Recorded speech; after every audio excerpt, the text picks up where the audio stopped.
Hello everyone, welcome and welcome back to the channel. In today's video, we are going to discuss MEG 4 aspects of language, block 3B, unit 5, which is the first unit of this block. So far we had already seen in block 3A, we had understood the different kinds of consonants and types on the basis of manner of articulation, place of articulation. We had seen all different types like bilabial, labial, fricatives, all those different types. Now we are going to focus on the vowels of English, and this is, I feel, comparatively more easier, as that was a bit more complicated and complex, but this is comparatively more easier. So let's just move on to the different kinds of vowels which we have. I'm going to select pencil, yes. So there are different vowel phonemes. As we had seen previously, if it's written K, it will be pronounced as K. P will be pronounced as P, okay? But for vowels, this is a little bit more enhanced, I would say, more expressed, a little bit more complex. Not difficult, but more detailed. So we have two types of vowels. The first one is monophthongs and the second one is diphthongs. So let's understand what are these. But before that, we have to understand what are these vowels pronounced as. So when you write in the sound form this I with two dots, it is the bada E in Hindi. For example, eat, read, tea. But when you write it just as I, simple I, then it is the chota E in Hindi, which is it, pit, pretty, okay? Then similarly, these all vowels, in English we write it as E, but in the sound form there would be something else. So E is end, bend, these, then this A, E, this kind of sign, it is about A. The sound in add, glad, okay? Then this is bada A in Hindi, A with two dots, A, ask, task, and this is the chota O, odd, caught, this. And this is ot, caught, po, this O sound. Then this is oo, wool, and then this is U with two dots, the bada oo, ooze, rude, blue. Then we have up, scrub, a sound. Then we have this sound, this 3 with two dots is earth, learn, stir, okay? So what are the things which you're noticing here in all of these? Mono means one, okay? So when you pronounce these sounds, you are not adding any two different kinds of sounds. It's E, O, okay? You're not having two sounds coming from your mouth when you are pronouncing any of these vowels or these vowel sounds. What happens with diphthong? What happens with diphthong is, this is actually di plus thongs. So di is two. So then with this E plus I sound, you will get aim, okay? I'll, oi. So what are you getting? O plus I, oil, old, out, A plus U, out, ear, a, okay? So what are you getting? You're getting two sounds, and this is why these are called diphthongs, and these ones are called monophthongs. I hope this is easy to understand as of now. So what do we have here is, we have the pure vowels of English language. So now these IGNOU people, they have given this very cute diagram, which is in real life very interesting and easy to understand, but with the print quality and then after scanning the printing things, I think it has not come out the way they had expected it to be. So I have my own thingy, okay? So this is the picture which I had gotten from internet. So we have to understand this picture, and to understand this picture, we have to go to another picture which is more easily understandable. Okay, so what is happening here is, in that same diagram, but now I have added certain things. So what happens here is, these ones which you can see, these are the vowel sound, A, E, chota E, U, chota U, then O, chota O, A and A, okay? So then what happens is, this red ones which you can see, this is the position of your mouth. So your mouth is open here. In this one, this is half open, it's half closed, and then it's entirely closed. This upper line, on the other hand, shows that you're going to pronounce this vowel from which part of your mouth. So this is the front, the center, and then this is from the back of your mouth. So when I talk about this first sound, which is A, okay, so what is the position of your mouth? It's open, and it is coming from the center part of your mouth. So when you say add, the example is add.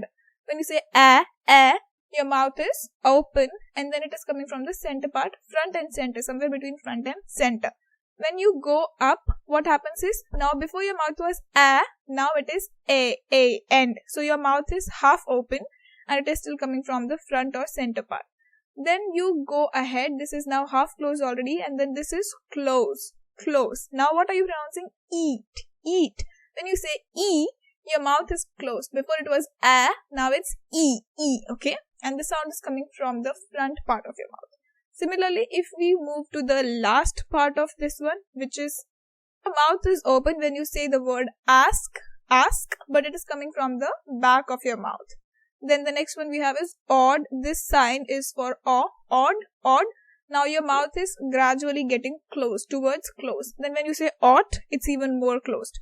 So ask, your mouth is open. Odd, it's a little bit closed. Ought, it's even more closed. Wool is even more closed. And when you say ooze, it's even more closed. And the sound is coming from the back of your mouth. And then these vowels, they are in the middle, which is up, about. So these are the vowels which are in the middle of your this diagram. So they are not exactly in the front, not exactly in the back, but it is somewhere in the middle. So this is your vowel chart which the IGNOU people want to talk about. And if ever the question comes that you have to describe the different types of vowels, then this is the diagram that you are going to use. And these are the signs which you have to write on your paper so that you can explain how are these different kind of sounds are coming from. Okay. So as I had mentioned, high, mid, low. This is open and this is closed. This is front and this is back. Okay. And then these are the sounds which we had coming up from our mouth. And then we had also seen the middle sounds here, here and here. Okay. So this is the diagram which looks complicated here, but it is not that complicated. So for now we have understood the monothongs, the 12 monothongs. Okay. 4 are front, 5 are back and 3 are central. Okay. So these are the 4 monothongs. E as in Su, A as in bit, E as in set and A as in sat. Okay. And then they have described how they are pronounced and how they are pronounced initially, and if it comes in the back, then how would it pronounced, how would it pronounced in the middle. Okay. So these are just pronunciation of these words. Again, that was for E. This is for E as in elephant. Okay. Initial, back, front. Then these are the back vowels that they have discussed. So these are the back vowels in full. So badau, chotau, a. Okay, a. So again, front, back, different kinds of pronunciation that you can read.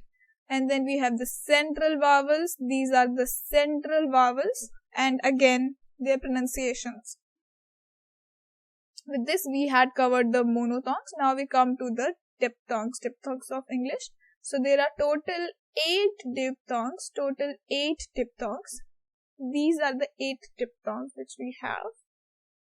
And these are the closing diphthongs. And if we move ahead, we would have the closing diphthongs sliding from this to this. So all different kinds of diphthongs, as you can see. This is coming from this side. The previous one we saw was going to this side.